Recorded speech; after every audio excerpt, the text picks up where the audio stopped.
Good afternoon. Thank you very much for joining us today for a Creative Assembly live stream. And today we are going to be hopefully explaining end-to-end game animation production. And we're really privileged today to be fully comped with an end-to-end team. So we begin with myself. My name is Simon Payne, and I am the lead technical animator on a new IP. And my role in general is taking care of character rigging, overseeing quality and the technical issues, supplying tools and utilities to animation, and covering pipeline from concept modeling all the way through to animation and into game. And then we have Helen Cranston.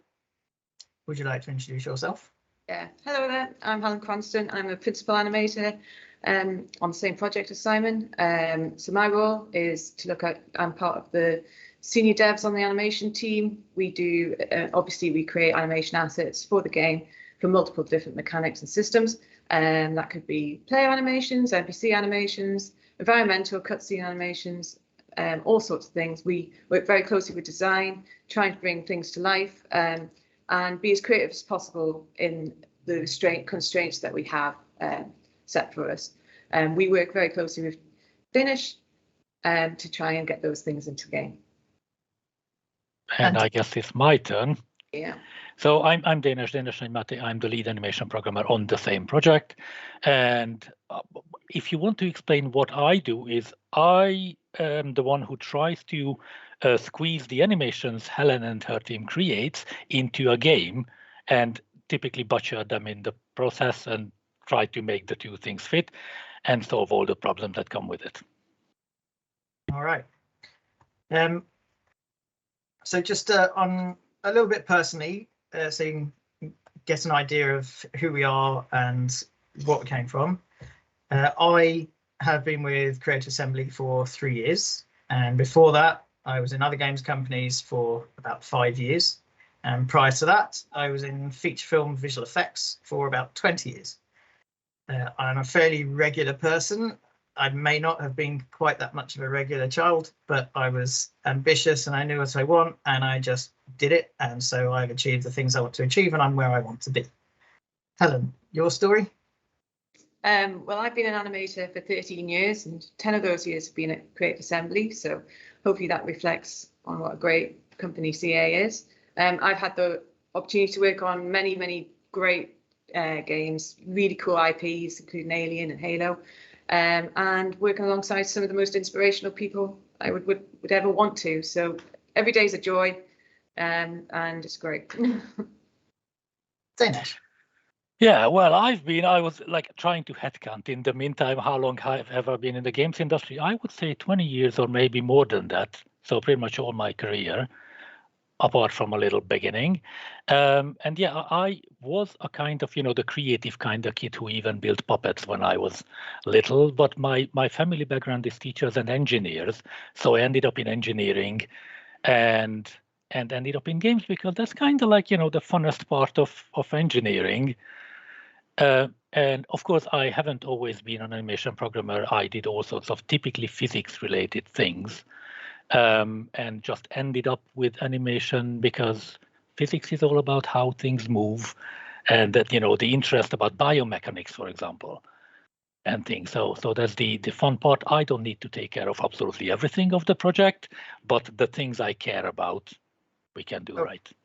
So we're going to try very hard to answer as many questions as we possibly can. First, I would like to apologise in advance for any questions we do not manage to answer. We do have a limited time, but we will do our best. So we'll start off by talking about our roles and what we do individually that makes them different from each other and the relationship between them.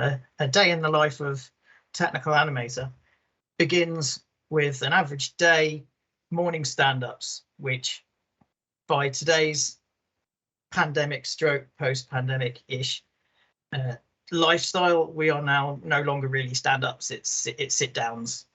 I'm going to call them sit-downs, but then sometimes they're stand-ups as well, so they're stand-up sit-downs, and that involves people talking to each other very briefly for just a few seconds in even less time than I've been speaking to you just now, to just inform producers and each other what we did the day before and what we're doing today. And then I will talk with my team of technical animators, check what we're doing together, where we're at with each task, and we'll compare that on a ticketing system called Jira. And then we'll get on with our work. So at least I would like to hope so, although I'll be interrupted with many meetings. But my primary work is to take the character models from the modeling team and rig them or update a rig, and then get that rig in both an animation puppet form to Helen and her team for animation, and also into game for Denes to make his magic work. So we output quite a lot of different types of data, but the core is 2 types of rigs, one for game, one for animation. So that data goes to Helen, and then Helen. So our team will then take rigs and we do it backwards and forwards quite often with TA, trying to get what we need out of a rig, doing rig testing and stuff like that. And once it goes through, we start animating with it. And obviously there's a vast array of things we can be animating, but more often than not requires many assets to create one system. Like, for example, a locomotion system could be tens, if not hundreds of animations at the same time. So we'll get on cracking on with that. And all the time, constantly working with Denes and other departments, particularly design, to make sure we're satisfying those requirements. The great fun thing about being on this project, certainly with you working on Unreal and stuff like that, Unreal is an open box for artists and allows us to be participating a lot more heavily within creating those systems than maybe a more closed engine. So we're in and out the engine, constantly testing, constantly making changes that benefit gameplay overall. And we're very closely, as I say, with Denes, making this, get them into game. Yeah. So whilst an animation puppet has gone to our incredible team of animators, a very different configuration character rig will go into game, which does not understand the same information in Maya, which is our main DCC platform, as animators use. It has to have a whole different setup and other things that we do in Unreal to mimic the same automated things and deformation setups that we do in Maya. So with that data in Unreal, Denes then picks it up. And what Denes does is... Well, typically talk to an awful lot of people and kind of negotiate between them. Obviously, animators would like to see their animations as they made it in the game. We can't do that because in the game, your character might do things you didn't expect. They might abort a thing and switch into another one. Imagine you're running and suddenly they have to jump or shoot a weapon or I don't know what. So we have to figure out, and typically it comes down to an awful lot of creative solutions of how can we, even what kind of animations do we need to prepare to work in that system? What kind of animation, system logic? Again, Unreal gives us a bunch of useful tools, but we need to creatively massage them to match our gameplay needs, and then go back and forth between the two teams, the gameplay team and the animator team, ask for different kinds of animations, modifications on animations, make them shorter, longer, like this, like that, play with how we blend between them, and sometimes come up with new technologies to even solve problems that the engine, for example, doesn't allow you to do. All right. So the next question with regards to the activities we might do on a daily basis. So after we've created character rigs and technical animation, we usually have quite a lot of tooling and pipeline to do to make the whole process as fast and as good as we can. We're never really done. In fact, the same could be said for tooling and pipeline as you could say for CG in general. Nothing is ever finished. It is only ever abandoned. So then we have a question, which is, what is the difference between animating for games and film? How do animations get into a game? So this is a great question.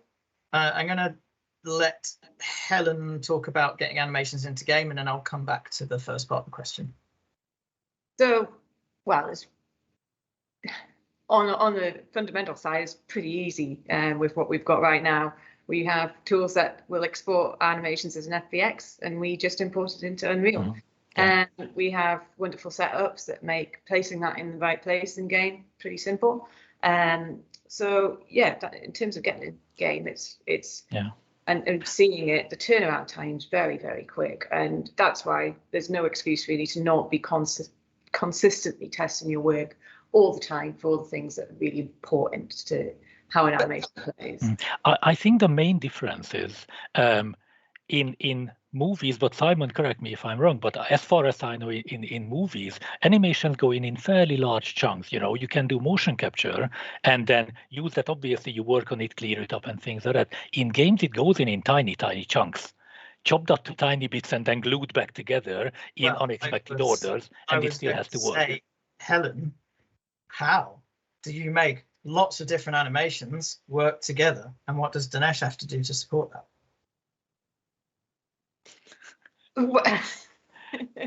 We're running, we're jumping, but we want a nice smooth transition. We want the character to respond to the player. What's your approach? So we set up state machines, and we have rules for transitioning depending on what player inputs, and we can sort of massage that to what our capsule movement is, and sort of change the length, change the style, like how we the poses within that animation, because often it's very, very quick, as you say, very small bits. So it's so important to be in the game all the time, testing your work, sort of just making sure that you're getting those, reading those poses that you're making and you want to bring across to the player, and the timing as well. So like you say, Denes is like it's very much a case of a push and a pull constantly, isn't it? Yeah.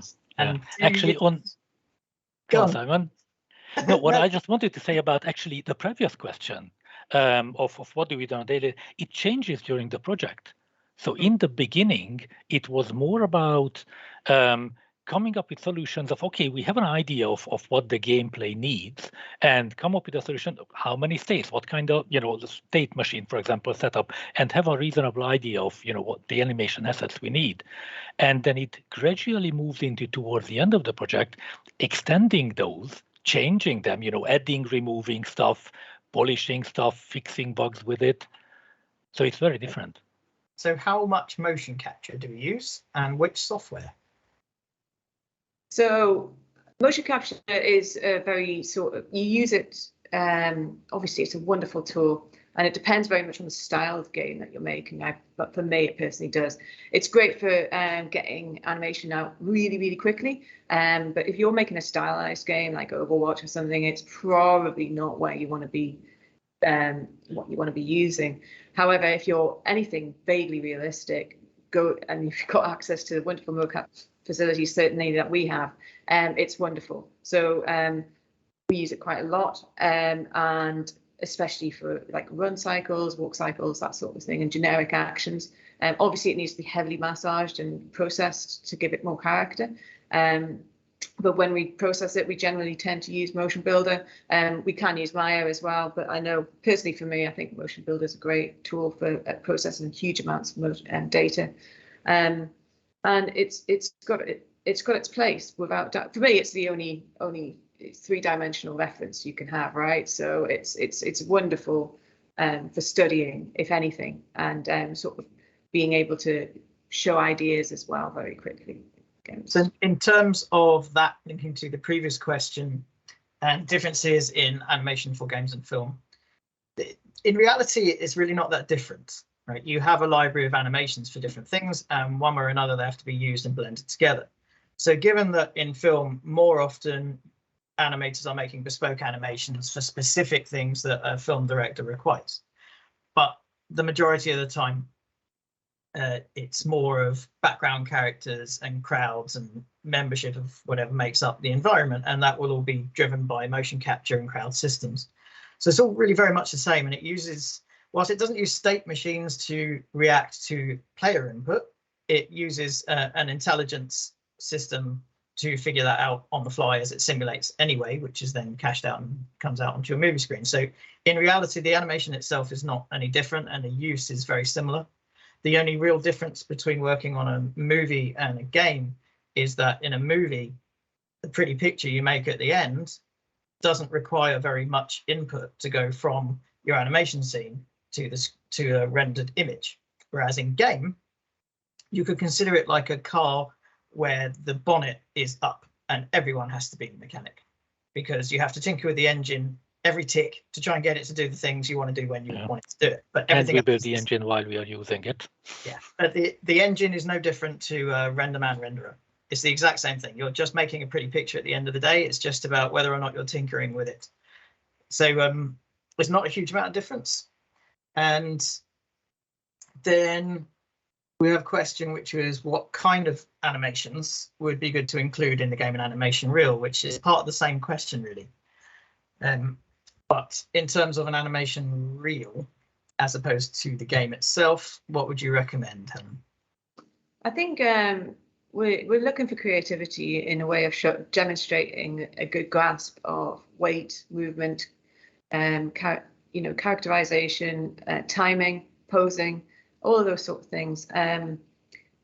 One of the things I've noticed recently in recent years is a lot of people go on these online courses, which are excellent. They're absolutely excellent. But then they put the shots that they've come out of these courses on their reels. And I'm starting to see more and more that they've been helped a lot from course tutors, and it's very similar shots because the briefs are very similar as well. So my recommendation would be to be doing something. You do these excellent online courses, but then go and do another couple of extra shots afterwards, if possible, on your own time, knowing what you can do by yourself, and put them in your reel. And I think not only does that give it freshness, it gives it your personality as well, but it shows to you as well where your level is at, and it's just more clarity for the people who are looking at it as well. So those are the things I would be looking for. I'd keep it to 1 minute, no more than that. It can be shorter than that if it's if it's high quality. Put your best stuff at the front, start, and make it really obvious who you are. Put your name, your contact details on at front, without a doubt. So we are going to revisit the subject of general showreel and application advice in a short while. Just want to get through some of the questions first, because that one is quite a large subject. So next question is for you, Denes. Okay. I'm a programmer, gameplay programmer to be specific, but I want to explore animation programming. I have worked on a project focusing on animation programmer, but I'm confused as to what I did was just adding locomotion, playing emotes, and adding power-up animations. So does that count as an animation programmer, or is it just gameplay programmer? Question. It does count. So for one, you learn really useful things about the particular engine you used. Most people use either Unity or Unreal. Obviously, Unreal is much better for artists. And in animation terms, obviously, it's way better than Unity. But both of them actually dealing with animation is the fundamental key of even to demonstrate that you care. The thing is, it's really difficult to find animation programmers because, for one, as Simon said, typically it's just some person assigned to it. So showing history that you have done that kind of thing, and especially if you started it yourself, not just assigned. Game jams, for example, are brilliant for showing up that you care and do things, on your own accord as well. But the technology keeps changing, especially for animation. And there is no way that you learn one particular engine and just do that for the rest of your career. So we deal with new questions, new problems, new technologies all the time, and quite often mix and match them. So just do more of that stuff. How much involvement do animators or motion capture technicians have when it comes to coming up with solutions for props or sets for a mocap shoot?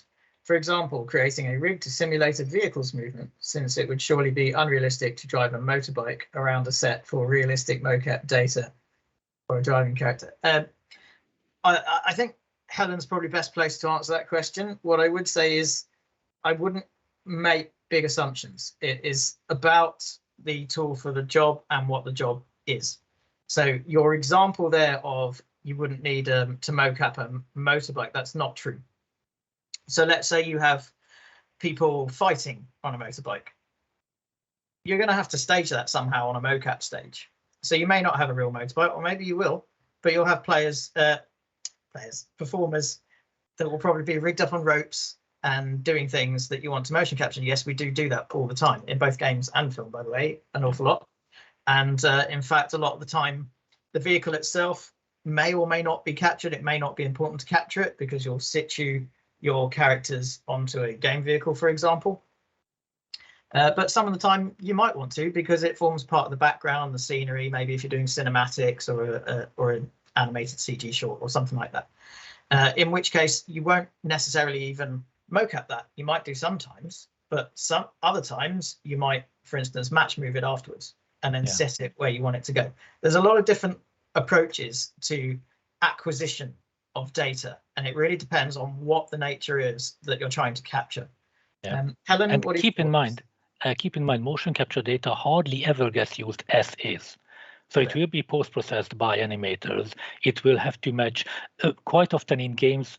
What characters in games do are way beyond realistic. You know, they jump much higher, run much faster. It has to be processed. So it doesn't really matter how accurate the original motion capture was most of the time. It's almost just a base, like inspiration for, you know, secondary motions and all that to get into. I would also point out that there's a lot of problems with motion capture where people just assume it's going to be quite a magical, there's your animation, but it's not. Firstly, we capture based on the exterior of a body, not the interior anatomy. And so what tends to be the case is that, particularly with the spine, that we would typically rig through the center of a character's body in order to distribute skin weights in the very basics that is character deformation. That, of course, is not where the animation came from on the person being motion captured, whose spine is very much on the back. And so animators like Helen have a great deal of difficulty translating that data a lot of the time without editing it and improving it. But also the mocap suits are not very good. They heat up very quickly. It's a very warm place, any mocap studio. Even with the air conditioning, you have usually about 140 cameras, all with very hot infrared light sinks and things like that. So what tends to happen is as the material gets hotter, which only takes a few hours, it's stretched and everything is in a slightly different place. So you'll calibrate the character first thing in the morning, and then by lunchtime, all the animations don't really work on the same character anymore, and you've got to recalibrate it. And it's very difficult. And a lot of people try to produce different types of motion capture suits to get around those sorts of problems using all sorts of new materials. But these are the reasons that you always have to heavily process mocap. Yeah. Oh, don't forget body proportions and retargeting. So extra fun. How do you feel about proportions and retargeting, Helen? My favorite subject. Yeah. Anyway, let's move on questions. No, I was just going to ask about that. What was the example of the motorcycle again, if you wouldn't mind? So just for an in-game person on a motorcycle. Yeah, it said creating a rig to simulate the vehicle's movement, since it would be surely unrealistic to drive a motorbike around a set for realistic mocap. Yeah. So if you think about it, if you're doing that in a game situation, like you're going to want that to react to the world. If you talk about the actual motorbike, a mocap shoot's not going to help with that. It needs to be driven by the you know, dynamically by the stones, the gravel on the road. And if you talk about the character itself, this is with reference to the person riding the bike. So exactly the same thing would be there. Is like you're talking about very specific motions that would be driven by the bike, which will be in the game, which will be dynamically driven again by the environment. So for me, in that situation, I would probably, you know, be looking at more reference rather than mocap for that situation. Maybe for like starts and stops, like as they're coming to end and you do some characterized flourish, maybe mocap might help there. But generally, you're wanting the posing that's correct with whatever the bike's doing, and that's dynamically driven. That, you know, would be doing the mocap shoot more for reference than anything else if you were going to do that. But I think video and YouTube's probably the best shout there. Yeah, and in game, actually, those kind of little things would probably come in as like physical simulation on top of the original animation. So you could, for example, motion capture the person on a static bike, doing the poses and moving back and forth, and then add real-time physics in the game to blend it into the actual motion. Dinesh, question: why are there so few animation programmers? I don't know. That's the thing. Is it because you've hidden them all? Yes, I killed all of them. No, I think it's because it's a weird combination of programmers, engineers tend to care much more about the technology and not so much about the art. That's for the artists to deal with. And it's just this combination of someone who cares about the artistic aspects of it. Even there are, my background is actually in physics. There are very few physics programmers, especially these days. For example, most game engines have a physics engine built in, and people just kind of use what's there. And it kind of is the same with animations. Game engines that we tend to deal with tend to have a built-in animation part, and people assume that will do everything you need, and it won't. It's actually like one of the biggest lessons like over the years in the games industry. Yes, any kind of engine, whether it's an in-house engine for like CAS for Total War or Unity or Unreal, engine used by others, only solves half your problems. The other half, you have to figure it out yourself and you have to develop yourself. Okay. Do you think cutscenes are going to stay mostly in-game real-time rendering, or could it lean towards pre-rendered cinematics? Well, it has traditionally been about pre-rendered cinematics, and that's what's changed very much the opposite way to this question. It's an interesting subject, really, because you would assume that things change because the technology changes, right? So we do cutscenes more typically these days at most games companies in real time, and they're a bit watered down for what they are, but they're being rendered as you're using the game. Is this because the engine is good enough and the hardware is good enough? Well, yes, but it's also because people are less committal, generally speaking, across the whole games industry to making cutscenes, because the games industry as a whole has this outlook of cutscenes, cinematics being very expensive, very difficult, and take a long time to make. And it's not really true. My answer to it every time, which is hundreds of times that the subject comes up with games companies, is always, well, look, the only reason that making cinematics is difficult and expensive is because you haven't allowed us to do the things that we know we need to do to make it cheap and easy. It's that simple. So I would say the more people develop their systems and their pipelines and their workflow, the easier and cheaper cinematics get. But there's no reason at all why that wouldn't be in runtime. So I think we're a long way away from the days where everything was pre-rendered, and I don't see us going back to that. It's an expensive way to do it, and it's not great to store that amount of data if you don't really need to. And very limiting. So pre-rendered cutscenes were kind of a necessity, but cutscenes in general are really complex and big and question area.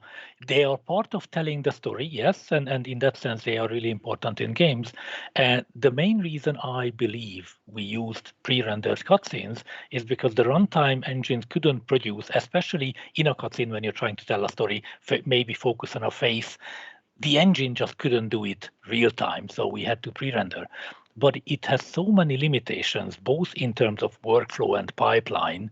You cannot change your character's look later on in the game. As the game is still evolving, they had to be pre-rendered and prepared and things like that. Runtime cutscene has so many advantages, and now that the technology is getting there, it's much better to do it runtime. Not to mention the size of the data. The way our pre-rendered cutscene breaks the immersion because it doesn't look the same or your character doesn't have the same customizations because I bought the chicken head and we can make stories more interactive when we're rendering them. Yeah. So we can change cutscenes to suit whatever's happening in the game. Yeah, and the blending into it and out of it, so many reasons to do it runtime. No, my favourite, without a doubt, and I still, I might be wrong, but I haven't played another game since that hasn't done this, is God of War. How the camera is, it never cuts. You never ever cut the camera in God of War, and it just makes it so immersive and so amazing. And I just can't. After you play that, you go, I just don't know how we can go back to a cut and then a sort of in-game cutscene and stuff like that. But we are. It's like. So yeah, no, I'm looking forward to a future where that's the standard, you know, and also as well, like it's more interactive, because one of my pet hates is you're about to kill the big baddie and then a cutscene happens, and in the cutscene you kill the big baddie, and you're like, even if it's a you know, click X to do the final stroke, it's nowhere near as satisfying as it. I don't disagree with you, Helen, but what I would say is that I do enjoy those moments that give you, you know, just a few seconds to take a breath and get that energy back in your thumbs that are really, really hard. Yeah, but that brings up to you're ready for the next bit of the game. Yeah, but Helen's point is really good about, you know, like interaction. So, and I would even argue not every game needs cutscenes. Sometimes it's good to sit back and enjoy what you did, but sometimes, you know, it's a tricky thing, and you know, I can imagine it can change in the future. Some games it's better if you do it yourself, but with a cinematic camera, for example. You know, cutscene is a very particular thing. Do you not find, Denes, that whilst not all games need cutscenes, you as a player kind of want them, or you expect, because it's part of the entertainment package? No, it's.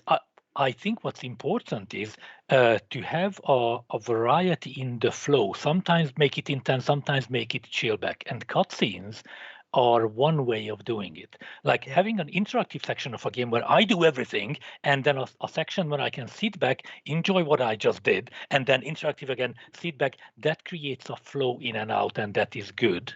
Instead of, you know, constant dripping, or grinding.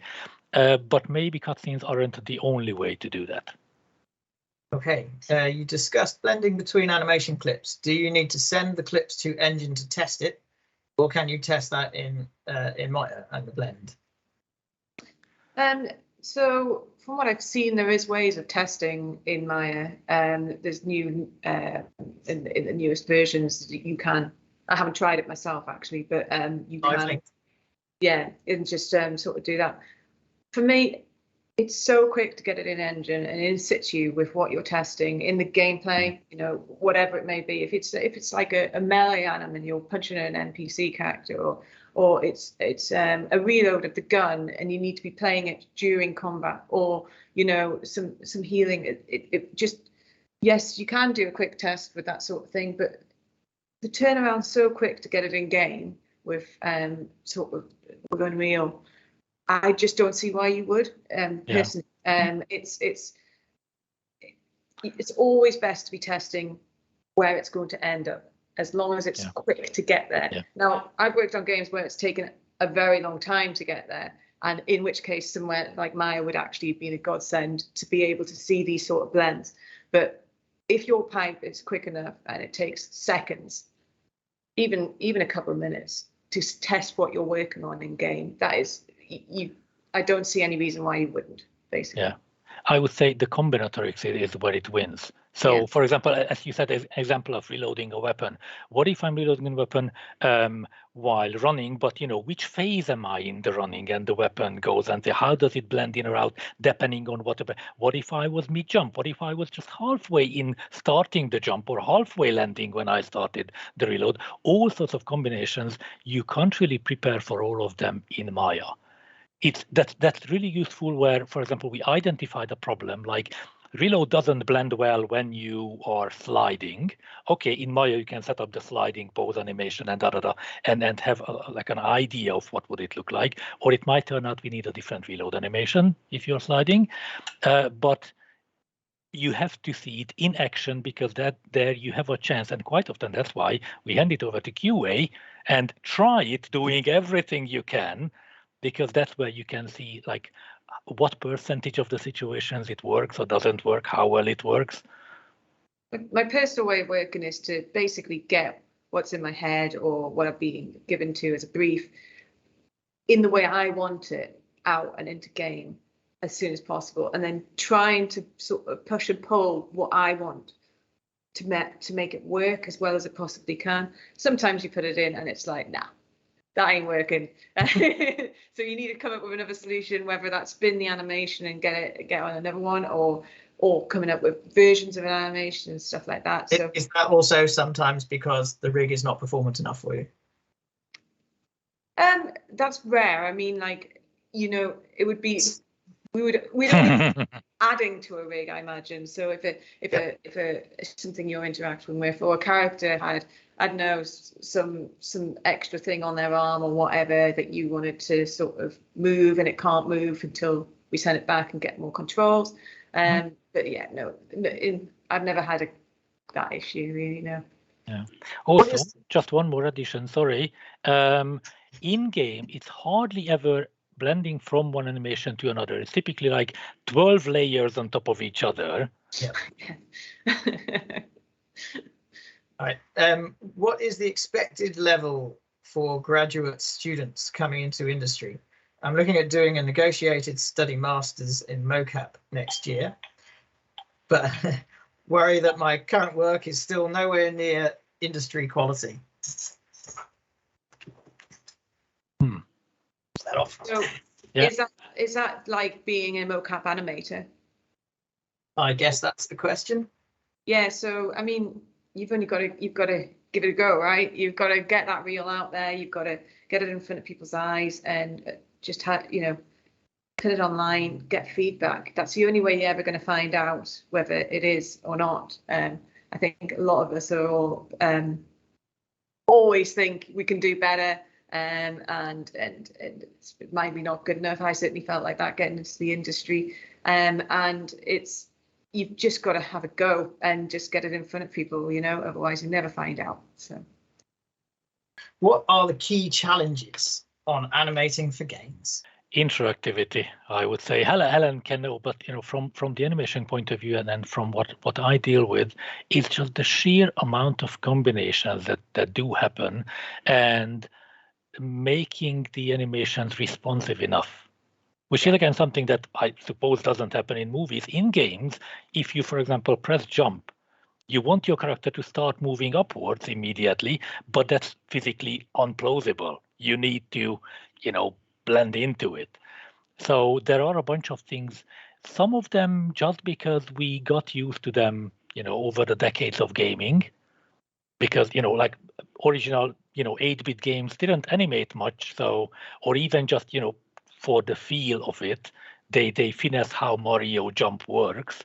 And we are trying to recreate the kind of responsivity of that, but animated on a AAA quality. And we have to cheat all the time. Yeah, I would second that. I mean, the amount of time in terms of frames you have to sell certain ideas and certain abilities or whatever it may be, it's really fast, and often it means taking the anticipation off the action, which obviously therefore deadens the animation a little bit as well. And it's unnatural, as Denes says. It's not what you want to do. Jump is a great example. You want to get bent down, you want to jump up and use your arms and all that sort of stuff, but there's so many constraints with that, because as a player you don't care about any of that, unless of course you're, I don't know, holding the button down and then you want to do it like a charge attack kind of thing. Sometimes you can build that into it, but what we tend to do is like put the anticipation poses after the event. So you if it's a strike, you go through and you hold that pose that you strike, just to get that dynamism that you want and that instantaneous feedback as well. But yeah, for sure, the interactivity and just that feel, that moment when you press the button and you do the thing and it goes, yeah, and you know, that's what we strive for, and it's very difficult to achieve. So okay. Are there any skills that you think are regularly missing in animation applicants' portfolios or experiences? Helen. Well, I think now if you're applying for a job as a gameplay animator, I think it's really important that you've opened up one of the free engines that's available. I think there's so many free rigs, there's so many, you know, ways of doing it that you can get an animation that you've got done yourself into Unreal and just play around with that. Whether that's watching tutorials and everything's free. And I think you're missing a trick if you're coming to an interview without doing that, to be honest. It's always going to be a positive thing, because we tend to hire animators who care about getting their animation from not just looking amazing in Maya, but looking amazing in game. And I think just getting it looking good in Maya is 50% of the battle. You know, getting it working and playing as great as possible in game is like that's the kind of person we're after. So to show that you've actually gone and opened up Unreal, I think shows real sort of endeavor towards that. It might not be tons. I know not many people have loads of spare time to do these sort of things, but you know, just some sort of willingness to try that pipe shows more than you could probably understand. I would add, it's not specific to animation, but I would add, if you did do game jams, for example, and in your student projects beyond what university needs, you know, just projects for your own sake or just out of curiosity or with friends, that shows that you care, and you know that's definitely a standout thing. Yeah. Also, sorry, we move on, Simon, just quickly. Okay. On the back of that as well, like I would also say demonstrations of teamwork as well. Often, like people don't come prepared with like examples of where they've worked together with people to solve a problem, and that is such an important part of being in the games industry. And I know in an interview, like your mind goes blank, and I'm sure there's millions of examples that you could get like an hour later after an interview, but try and think of those before the call or the meeting or whatever it may be, because for me, I'm certainly interested in that. And it doesn't have to be games related. It could be something you've done in your evening job or something at university. Could be anything, but it shows a lot as well. The thing is, you know, many of us in the games industry were introverts, so I can understand the difficulty of finding other people. Holy crap, that's scary. But yeah, it's an awful lot of fun, and it's really, really useful. We're going to do one more question before we do a little spot on general Showreel application advice. Okay. So this one is: I'm a senior animator who wants to join a game animation team, but I am used to making game trailers, which includes some fight animation and TV animated series. Unfortunately, I have never made in-game animation. What would you suggest if I want to apply to the games industry? So you're obviously a really good animator, being a senior animator. If you're not getting success already from applying, because to me that just what you just said there would probably tweak our ears and sort of go, oh, obviously high level of animation, understands what games are about because you're working within that realm.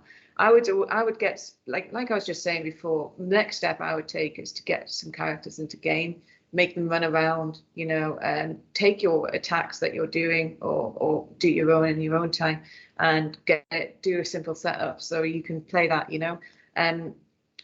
It's sort of that pushes if anything at all, that will push your knowledge base, and you'd be able to go, look, these are the sort of things I can do to people who are hiring, you know. So that will highlight your understanding and sort of. But I guess it's just what I would do if it was the next steps. But you know, sorry. I think that segues really nicely, because one thing that an awful lot of applicants, both in games industry and wanting to get into the games industry, get wrong quite a lot of the time, is they forget to actually give us any suggestion on their application or their CV that they love games and they want to make games.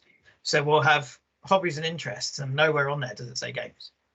Or they're applying for a games job, but on no part of it does it suggest that you've so much as watched a YouTube video on how Unreal works.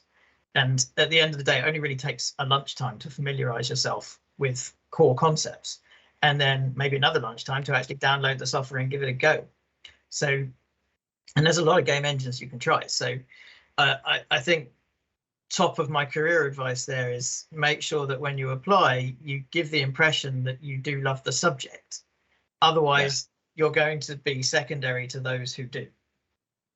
So on the general career advice, I'm going to wind this back to showreels.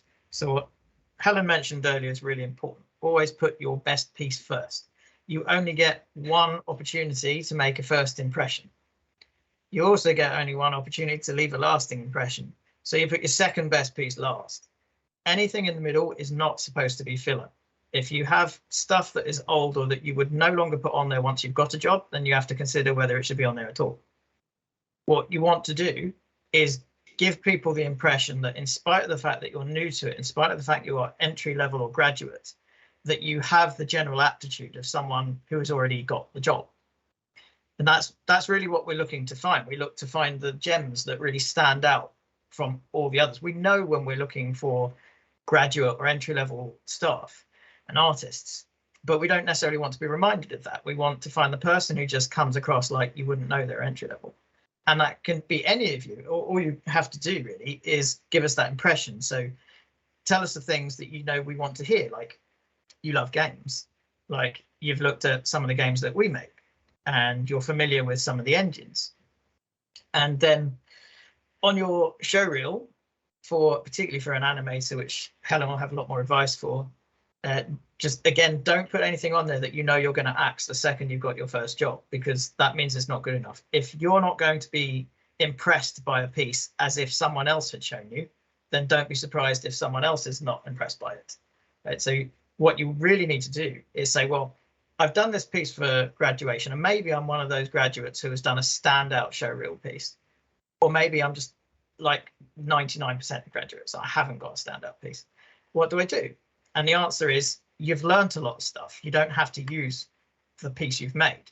What you can do is you can go home and you can say, okay, let's redo it or pick something fresh and get just that part I'm really passionate about. So if you're an animator, the animation, and just really focus on it and really finesse it.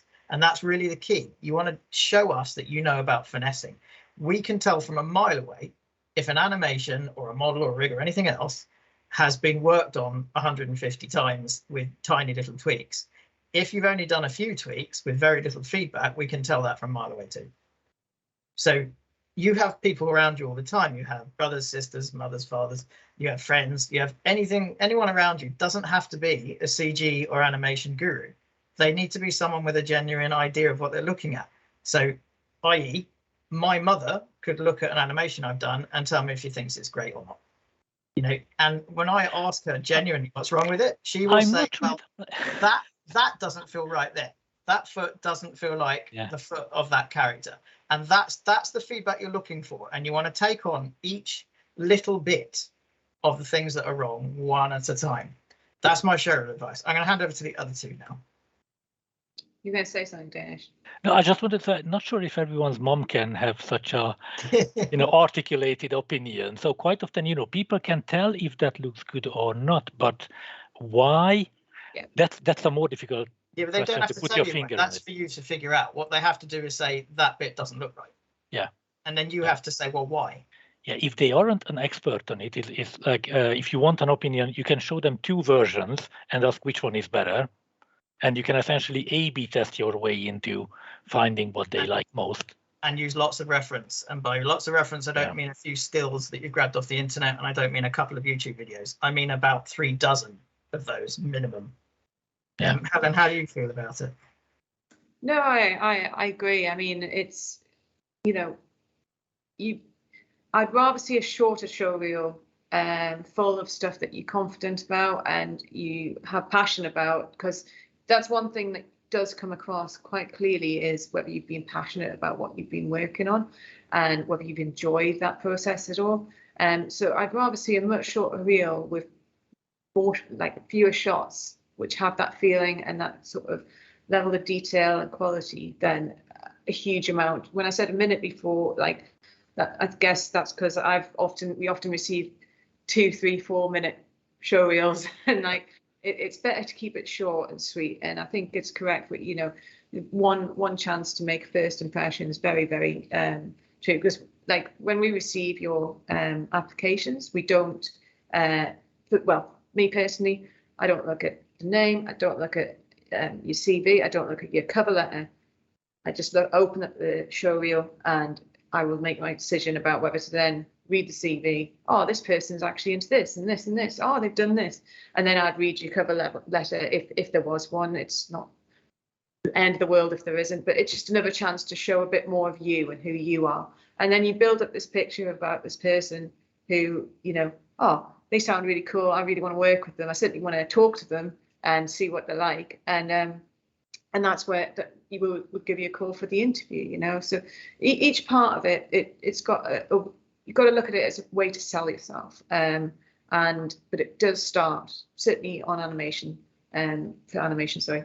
It starts with your reel, and that first shot is just key. But I mean, I'd also say as well, don't beat yourself up about it. Have confidence in it. And it's so easy to be like, this is never good enough. This is never good enough. You know, it's one day you're just going to have to go, that's it. I'm going to stop now and move on, because I know it's like you can literally work on a shot for forever and it can be never finished. And in fact, it can get worse.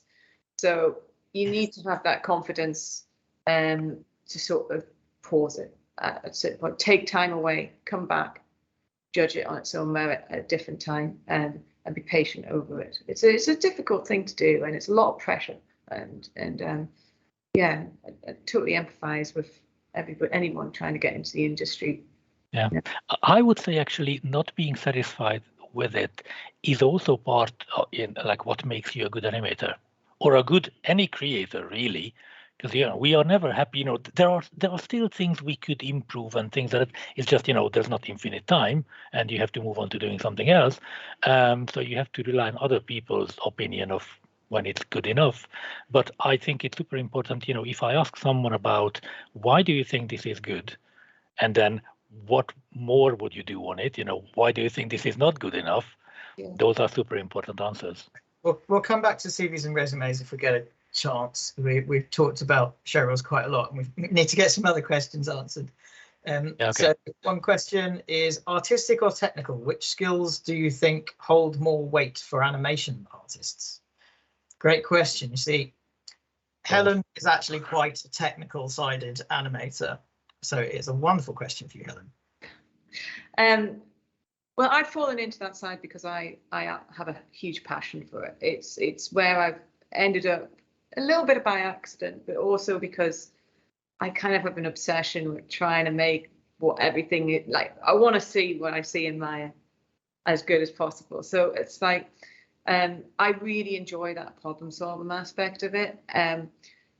So if I'm on the extreme side, like what I think is a good sort of middle ground for an animator who's exceptional at, like, you know, the art side of things, and maybe isn't so fussed about, you know, getting stuck into Unreal. I think bare minimum, I would want to see an interest in being in Unreal a little bit, blending it in and out, and certainly questioning when your work isn't looking how you want it to be, and then finding the people who can help you to make it better. I think it's like what I was saying before, that I think the first 50%, you know, most animators can do, but it's pushing it, and you don't have to do it yourself, but it's pushing it to make it look great in game as well. I think it's really super important, and it's just that drive. That's what I want to see. It's not necessarily the skills to sort of, you know, create a state machine or mess with variables and all that sort of stuff. It's the more you understand, the better you can sort of problem solve. But I don't think it's the be all and end all. It's more the desire to get it to the end point. Yeah. Or the desire to sort of get on with limitations, I think. Because again, depending on what engine you use or what in-house extras your particular team added to it, or it might be a complete in-house engine, there are always some kind of technical limitations of this animation has to fit within, I don't know, 5 frames or whatnot, or has to be shorter, longer, has to start from a particular pose for where we use it. We are running out of time, so I'm going to try and skim through as many questions as we can in the next 5 minutes, if that's okay. Okay, just let me one more sentence on this one. Go on, so then. essentially, creativity actually thrives if you add more limitations to it. Yeah. So it's super important to be willing to accept that. Okay, can you do that now? But with I'm going to arbitrary volunteer one of our favourite quotes, Danish, which is, "Give me the freedom of a tightly constrained brief." Yeah. It works well. Okay, next All right, question. so I'm going to combine 2 questions here. Things that are most crucial principle of animation to get right for an animation to look good, and what are the things you typically see missing from, oh no, that's rigging reels. We'll come back to that one. It was, "I'm about to start my final year project in which I will attempt to create an appealing animation. What makes an animation appealing?" So we've got a combination of what makes animation look good and things that you really need to get right specifically for animation. The things you need to get right is your weight, your timing, your body mechanics, and your posing. I mean, you need to be able to get all of that across. That's what makes it look right. And that's just study and practice, and more study and more practice. It takes a long time to nail those quickly, and it's more to do with iteration and stuff like that.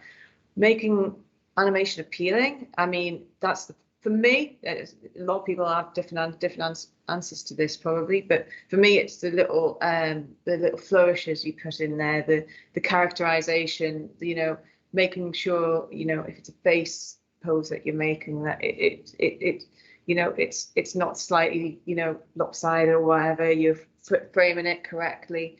Your arcs are nice and polished. You've got your nice sort of anticipation in there, and just everything singing on the same physicality.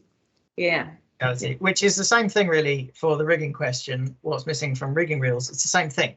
It's physicality and weight. So it's not just about what the animator does with it. It's about what the animator expects it to do, and it needs to be intuitive to do that. So what is usually missing from most rigging reels is a real mind for deformation and things that form in motion. And it's really, really key. And you can tell when someone has studied anatomy and someone has not by the content they put on their reel. I don't need to see a reel that is just about making a modular rigging system. At the end of the day, everyone has to partake in that at whatever company they're at. It's good to see that you can do that. And I need to see coding skill sets if that's what you wish to do, along with the main rigging core. But I do typically miss quite a lot of high quality deformation from rigging reels.